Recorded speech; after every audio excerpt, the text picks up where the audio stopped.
Dois tempos distintos e derrota coxa branca de virada para o Corinthians na Neoquímica Arena. 3-1 Timão na tarde deste domingo, Dia dos Pais.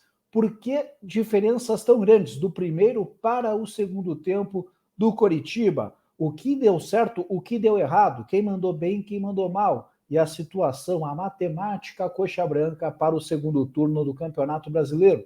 Tudo isso a partir de agora aqui no De Olho no Jogo.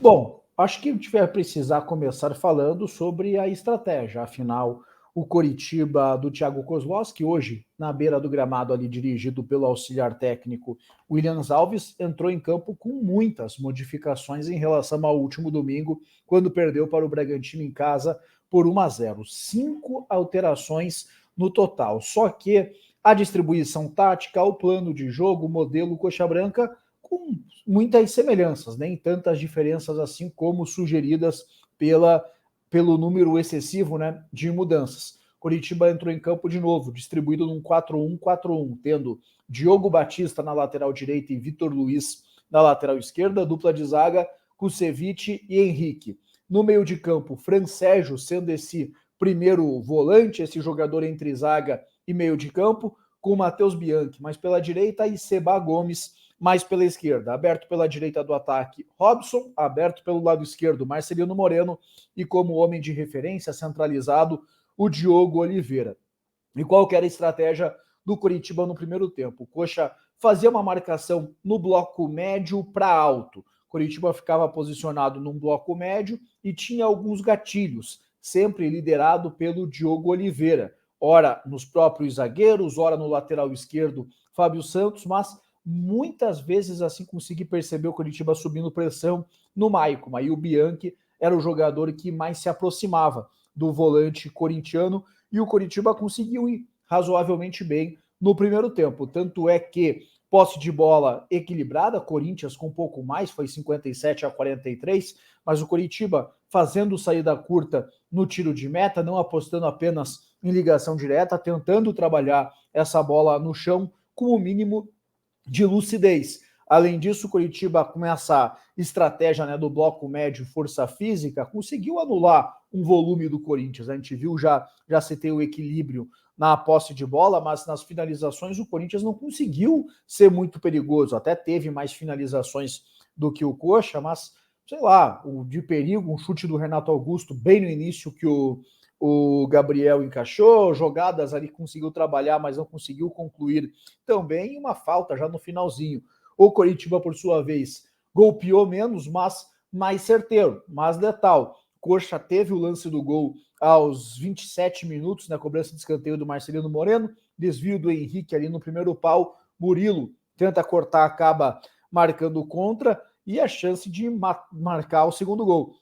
Como o Diogo Oliveira, uma jogada ali pelo lado esquerdo do campo, jogo, na hora de finalizar, viu o Cássio crescer, deu uma escorregada, perdeu a chance de marcar o 2-0.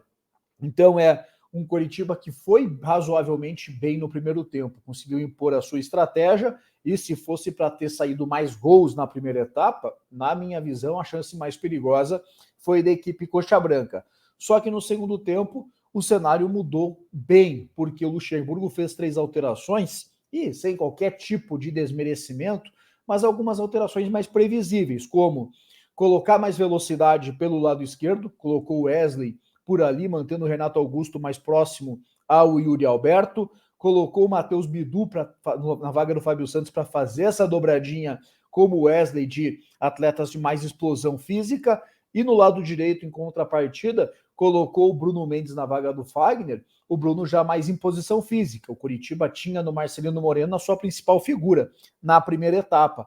Então o Bruno Mendes tinha o dever ali de controlar melhor as ações do argentino, que vinha sendo, pelo menos a minha visão, principal jogador do Coxa. E além dessas alterações, o Corinthians foi premiado com 2 gols cedo. 8 minutos de jogo, o placar já era 2-1 Corinthians, uma mudança completa de cenário, e o Coritiba sentiu muito isso, tanto é que o segundo tempo, embora o Coxa tenha tido 2 finalizações perigosas, mas foi um domínio corintiano. O Corinthians fez 3-1, teve situações para marcar o quarto gol, o Gabriel fez uma defesaça, então foi um segundo tempo completamente distinto na base da velocidade do Corinthians, equilibrando a força física onde precisava e especialmente ali na liderança técnica, na genialidade do Renato Augusto, disparado o melhor jogador em campo. Do lado do Coritiba, nessas duas chances que existiram, né, uma com o Robson, quando o placar ainda era de 2-1, outra com o Diogo Oliveira, com o placar já de 3-1, para mim acaba sendo um carimbo, uma comprovação de algo que eu venho batendo aqui. Especialmente após os problemas envolvendo o Aleph Manga, aí não estou falando que o Manga tinha que voltar, está até suspenso, muito longe disso, mas o Coritiba está sem um jogador com poder de decisão. O Coritiba não tem um cara que resolva a sua vida em momentos complicados. Diogo Oliveira poderia ter feito 2-0, Robson poderia ter feito 2-2, e o Diogo poderia ter feito 3-2, recolocando o Coritiba na partida, devolvendo, causando ali um incêndio, né, nessa reta final de jogo. Então as chances criadas acabaram sendo mal aproveitadas, na minha visão, fruto da falta de um jogador decisivo, de um atleta com estrela, personalidade para resolver a vida do time em momentos complicados. Além disso, os jogadores que saíram do banco de reservas, nenhum, acredito que deu uma boa resposta. Destaques positivos do Coritiba, especialmente no primeiro tempo. Seba Gomes e Marcelino Moreno. Marcelino, para mim, o principal jogador do Coxa na partida, especialmente na primeira etapa, e Seba Gomes era o atleta que dava força física ali ao meio de campo, junto com o Matheus Bianchi, conseguiu controlar, ganhar duelos importantes individuais, nesses duelos mais físicos contra jogadores do Corinthians, e o Coxa cai muito de rendimento após a saída dele. Destaques negativos, vou citar aqui pelo menos 3, tá? Vitor Luiz, envolvido em 2 gols da equipe do Corinthians, Henrique da mesma forma e o Diogo Oliveira. O Diogo teve oportunidades ali, repito, 2 para mudar o cenário da partida, não aproveitou nenhuma delas. Vitor Luiz criou uma boa situação, né, ofensiva no primeiro tempo, mas defensivamente comprometeu. O Henrique participou do lance do gol, mas teve dificuldade na reta final. Então, vou citar pelo menos esses 3 como destaques negativos. Para pior, acho que iria no Vitor Luiz, por conta dos erros ali nos lances dos gols, para mim acabaram comprometendo. Agora, para fechar, Coritiba encerrou o primeiro turno do Campeonato Brasileiro com 14 pontos. É um número baixíssimo, né? É um número ali que deixa o Coxa na 18ª colocação, o campeonato inteiro dentro da zona de rebaixamento. A rodada ainda não encerrou, vai depender dos resultados aí dos outros times, mas uma situação bastante delicada. Se você pensar que o Goiás, 15º, tem 22 pontos, já são 8 de diferença. Então, um momento bem complicado, e se você fizer a projeção dos 45 pontos, número mágico tradicional, o Corinthians precisa fazer 31 no segundo turno. 31 pontos é a campanha, por exemplo, do Fluminense, que neste momento é o 4º colocado. Flamengo e Fluminense, 3º e 4º colocado do Campeonato Brasileiro, tem 31 pontos. Flamengo ainda em campo, neste momento que estou fazendo a gravação. Fluminense já jogou, mas, ou seja, a campanha de G4 para um time que é o 18º. Isso pensando nos 45 pontos. Se você, Piva, mas pô, o aproveitamento está mais baixo, esse número vai ser menor. Neste instante, o aproveitamento do 16º é 33%.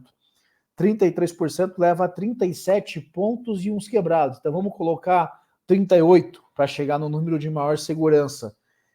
24 pontos o Corinthians precisaria fazer. 24 pontos é a campanha de um Cruzeiro, 11º colocado, um dos bons visitantes do Campeonato Brasileiro. E convenhamos, tradicionalmente o desempenho dos times lá de baixo aumenta, né, nesse segundo turno. Então, você fazer a projeção no aproveitamento atual do 16º colocado é bem arriscado. Pode chegar no fim, você chegar a esses 38 pontos, 39 pontos e dar com a porta na cara. Chegar lá, ó, o número subiu para 41, 42. Então, o Coritiba precisa ficar atento também a esse cenário. E, vamos falar a verdade, até para chegar aos 38 pontos, fazer 24, é coisa, é difícil, é um aproveitamento alto que o Coritiba vai ter que ter no segundo turno do Campeonato Brasileiro. São 57 pontos em disputa, dá quase 50% de aproveitamento. necessário para o Coritiba chegar a esses 38 pontos. Mas agora quero saber de vocês, como que vocês avaliaram Corinthians 3, Coritiba 1, quem mandou bem, quem mandou mal, e, na visão de vocês, qual a matemática, qual o número mágico que o Coritiba deve focar para tentar aí a permanência na Série A do Campeonato Brasileiro. Comentem livremente na caixa de comentários, deixem o seu like e se inscrevam aqui no canal. A meta do De Olho no Jogo, chegar a 10 mil inscritos ainda durante a temporada 2023. Tem todo o segundo turno para isso. Esse objetivo alcançado, sorteio de camisa do Coxa, do Atlético e do Paraná Clube para todos vocês que me ajudam a fazer o De Olho no Jogo, ajudam a falar bastante aí das equipes aqui da capital paranaense. Para fechar, pega o seu celular, faça a leitura desse QR Code aqui no ângulo superior, você vai ter acesso ao site da KTO.com, principal casa de apostas do Brasil, onde a diversão acontece.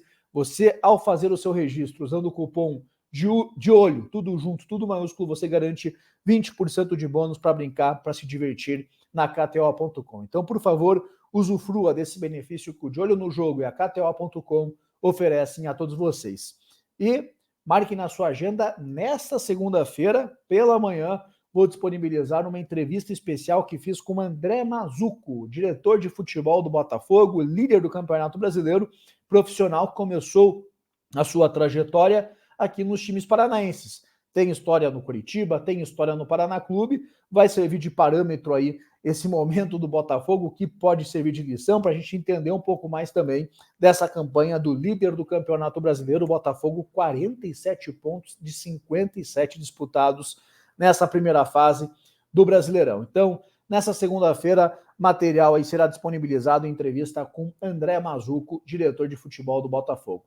Um abraço a todos e uma ótima semana.